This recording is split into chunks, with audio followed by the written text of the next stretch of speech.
Hi, welcome to Uniwongs.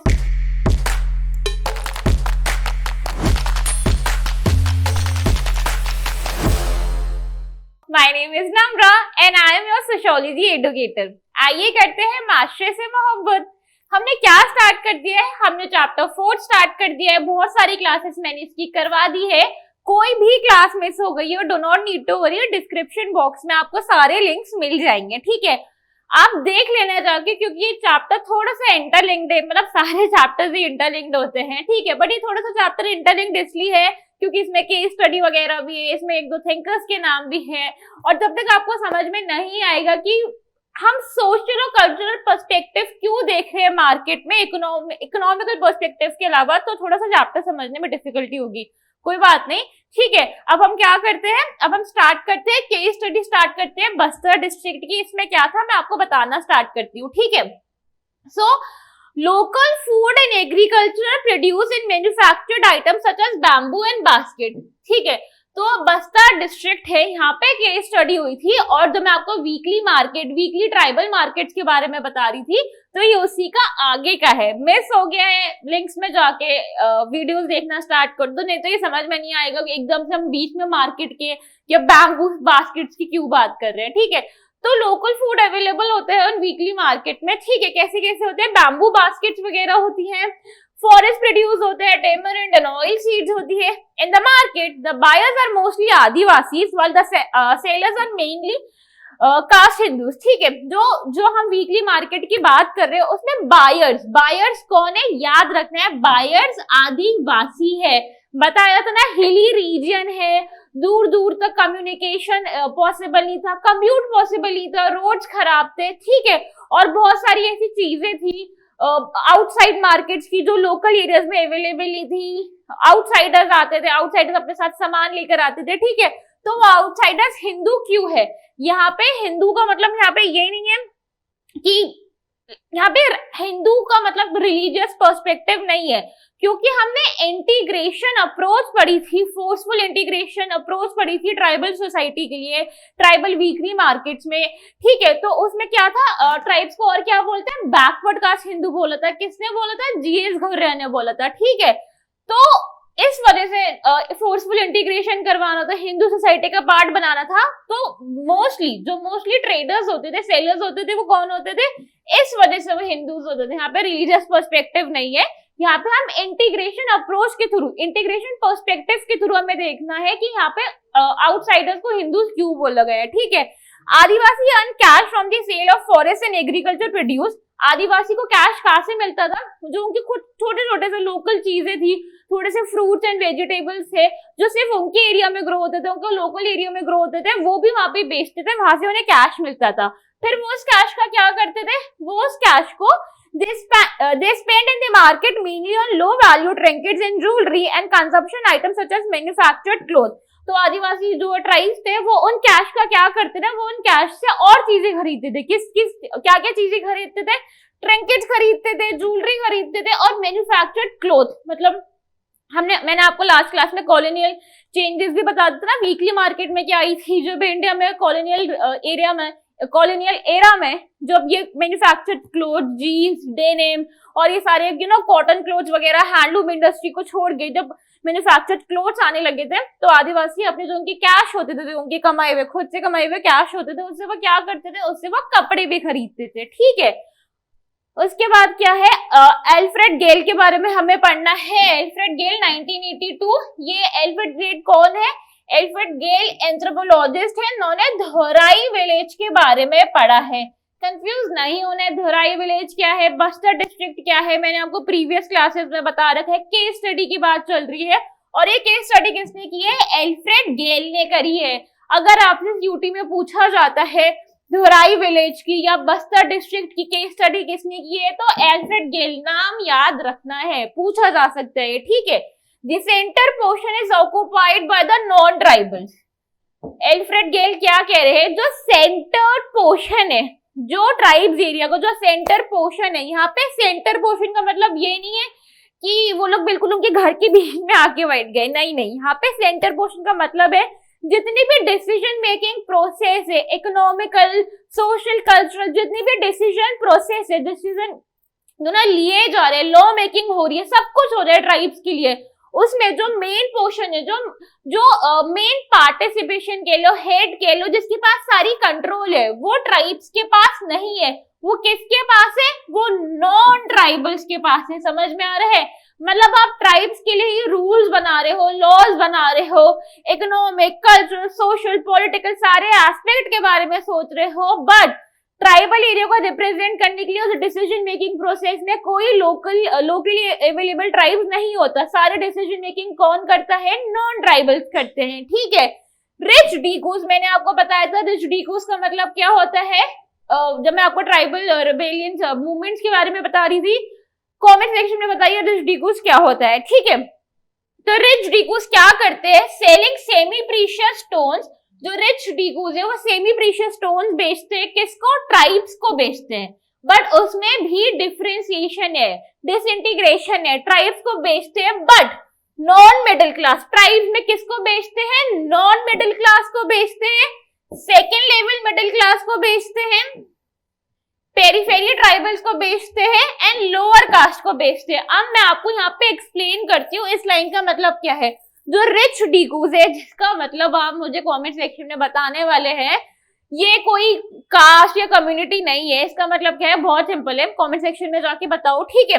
वो किसको? वो सेमी प्रीशियस स्टोन बेचते हैं ट्राइब्स को, बट ट्राइब्स में भी किसको भेजते हैं? Non middle class. Non middle class का मतलब हम यहाँ पे, जब कार्ल मार्क्स ने क्लास इमोशंस बताई थी, new emotions of new,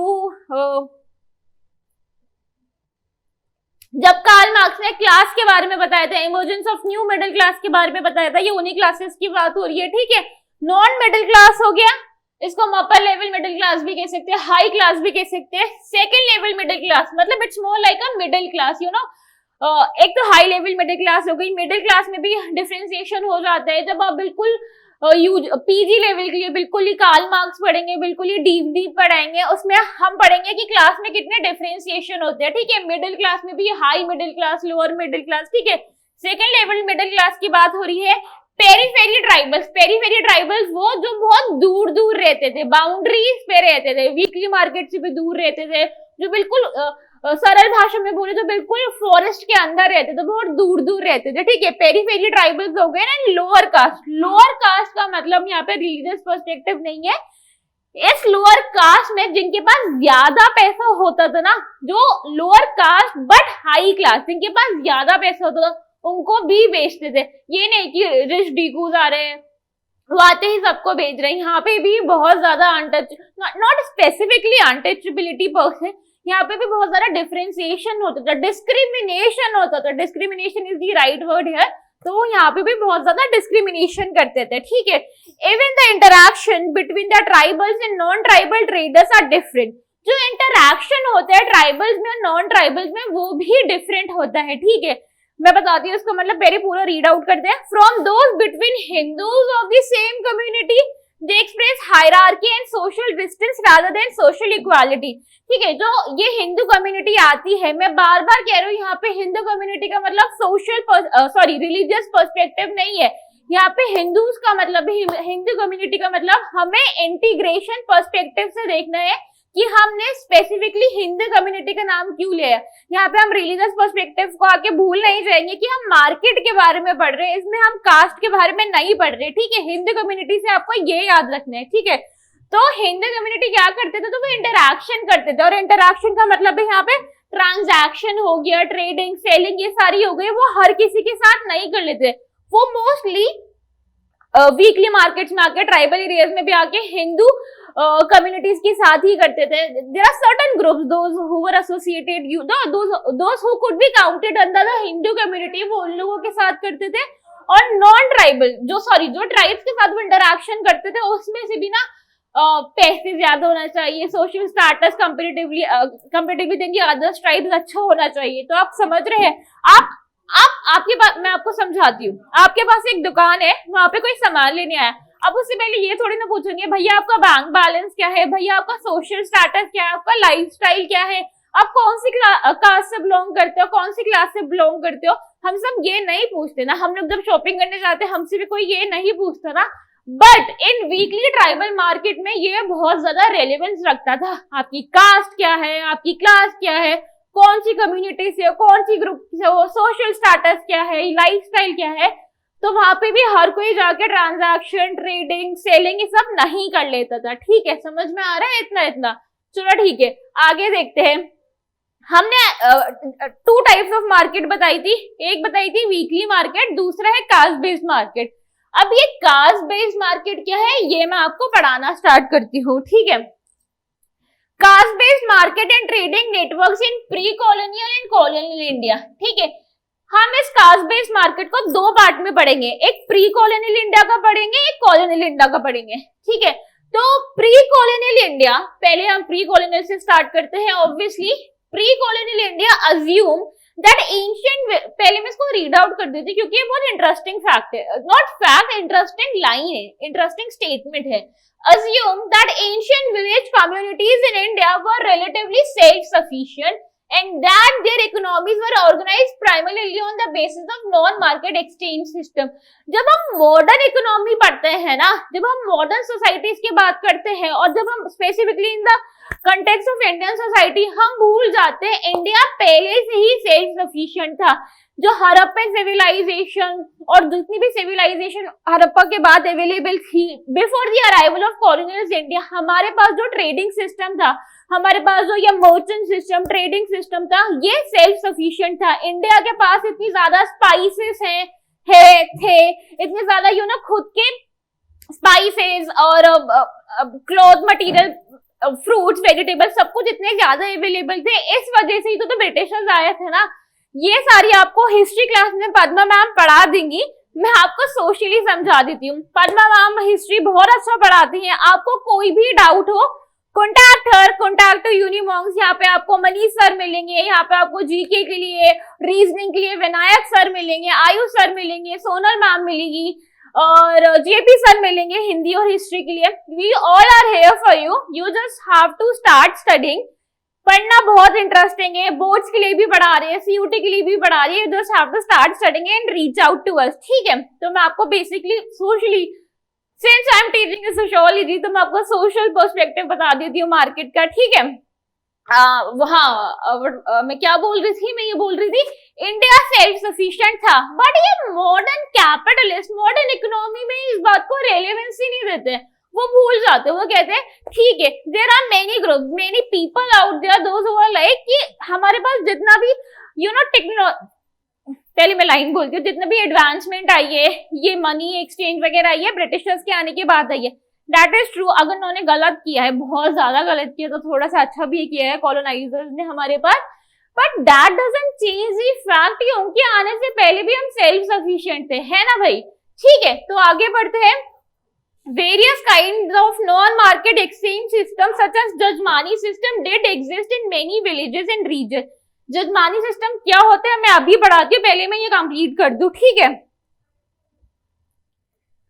money and barter system was used even before the colonial period. Barter system के बारे में आपको पद्मा मैम हिस्ट्री क्लास में पढ़ाएंगे, थोड़ा सा मैं एक्सप्लेन कर देती हूँ ना। बार्टर सिस्टम, मेरे पास चावल है, आपके पास, ठीक है, मेरे पास चावल है और मुझे आपके पास का आपके शूज पसंद है, मैंने आपको चावल लिए थे, more like an exchange thing, आपसे शूज ले लिए, मोर लाइक एन एक्सचेंज। ठीक है, इंडिया में ब्रिटिशर्स के आने से पहले हमारे पास खुद की मनी भी थी, जितने भी हमारे पास रूलर्स रह चुके हैं, मतलब not go into the history right now, Mughals वगैरह जितने भी रूलर्स रह चुके हैं, हर किसी का खुद का मनी सिस्टम वगैरह था। ठीक है, तो हमारे पास money and barter system already था और एक्सटेंसिव ट्रेडिंग नेटवर्क एग्जिस्टेड। हमारे जो ये ब्रिटिशर्स वगैरह कॉलोनाइजर्स आए थे, सिल्क रूट के थ्रू ही आए थे ना।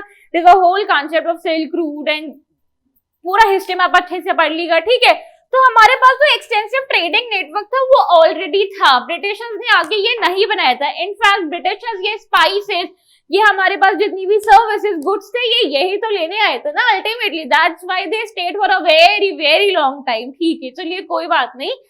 आई होप आपको इतना समझ में आया होगा। जजमानी सिस्टम क्या है, नेटवर्क सिस्टम क्या है, मैं आपको नेक्स्ट क्लास में पढ़ाती हूँ। कोई भी डाउट हो कमेंट सेक्शन में पूछिए, reach out to us, reach out to me. I'm here for you. I'm here to, sort out your every doubt you have. You just have to start studying. You just have to reach out to us, reach out to me. And I hope आपको समझ में आ रहा हो. सारे links आपको description box में मिल जाएंगे, ठीक है. For more such content, subscribe to Universe